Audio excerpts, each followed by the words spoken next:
When BioShock Infinite came out last year, the game received some negative feedback from the fans on how Irrational Games handled the issue of religion. Most of the time when religion gets brought up in a video game, the developers avoid the issue completely, not to offend players. Infinite did just the opposite. Infinite took religious convictions of the late 19th century and crafted a utopia with the zealot Father Comstock overseeing the city. Comstock had the city believing his interpretation of the Bible and how he was visited by an angel. However, there are several issues with Comstock's idea of Christianity. Today, on the New Age Gamers, we are going to dive into Comstock's idea of religion and where it falls short. Two things before we start though. First off, we'll be talking about sensitive issues in religion today. Our goal is not to sway you for or against what religion you believe in, but inform you of what Comstock gets wrong. And finally, of course, spoilers.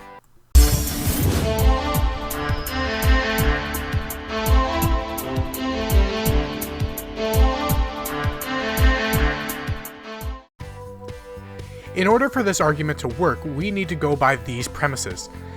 In this universe, Booker has become Comstock and received a baptism. Now, we know that Comstock is a pathological liar, but let's just say that his story of the formation of the city is true. According to Comstock, he was tending to his crops when an angel named Columbia came down from the heavens and told him that he needed to build an ark for the modern day, in order to save the believers from the corruption of the Sodom that was becoming man. Comstock listens to the angel and starts to conceive a plan to build a city that can fly. He finds Lutece and petitions the United States government to fund his floating city. By 1893, the city is demonstrated at the Chicago World Fair and is ready for inhabitants. Now that's how Comstock's recollection of events happened, but as Lutece said, everything has constants and variables. The game very well establishes the existence of parallel universes. Now, this is where things get tricky to understand, so try to stay with us, please. We as people have free will to make choice or not. Yeah, baby! In BioShock, Comstock decides to listen to the angel to build the city. But what if he didn't? Comstock could have ignored the call from God to build Columbia. However, if God really wanted to build the city, he could have changed Comstock's mind, right? Wrong. We all have free will and choices.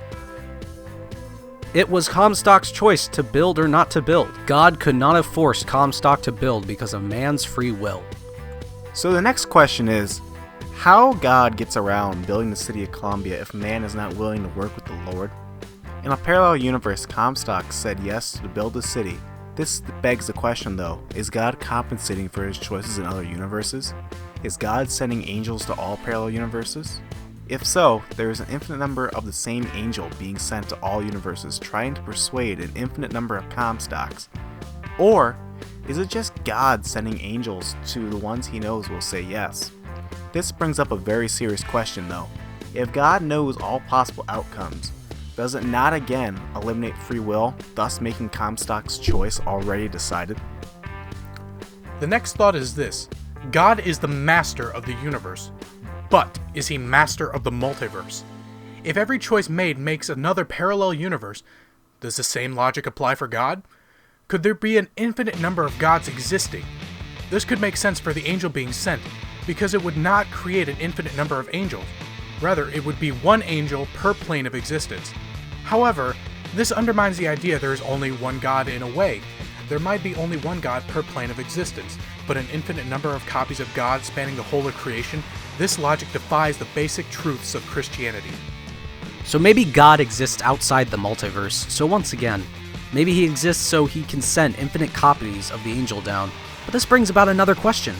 Once an angel or divine being steps out of the existence in which God resides and into the multiverse, the choices the angel made influence the world it now resides in. With that, the angel could theoretically never come to Comstock, rather it could be free and become exiled from heaven, creating another infinite number of universes where there is a rebellious angel existing. With the angel question comes another question. If there is an infinite number of Comstocks existing in infinite numbers of universes, it makes the idea of an afterlife difficult. When Comstock dies, he is sent to his final judgment to be decided if he deserves to go to heaven or hell. The problem with this is that if this is true, there will be an infinite number of Comstocks in heaven or hell, thus taking individuality out of the equation. Ignoring the fallen angel theory for now, let's push Christian doctrine for a minute. As mentioned before, once something becomes a part of this plane of existence, it creates an infinite number of parallel universes based on every possible choice of every event. Now, let's look at this. Jesus was the Son of God, who came down to Earth to give his life for humanity. But, according to multiverse theory, every choice ever made creates an infinite number of universes. So, in some universes, Jesus never did give his life to save humanity. There could be universes out there where Jesus was never crucified. So, if he didn't die, what happened to the fate of humanity? One cannot determine the results from this universe, but this pushes theology to the edge of what is known and what is possibly known. BioShock stands as the holy grail of gaming. It not only pushes societal bounds, but religious ideals as well. I can't think of a game that sheds light on religion the way BioShock did. BioShock presents us with how religion and multiverse theory could exist with one another in harmony if the conditions were present. Here at the New Age Gamers, our goal is to inform and bring light to issues, not to force you to take a side. We all have choices, but in the end, our choices make us. Thanks for watching.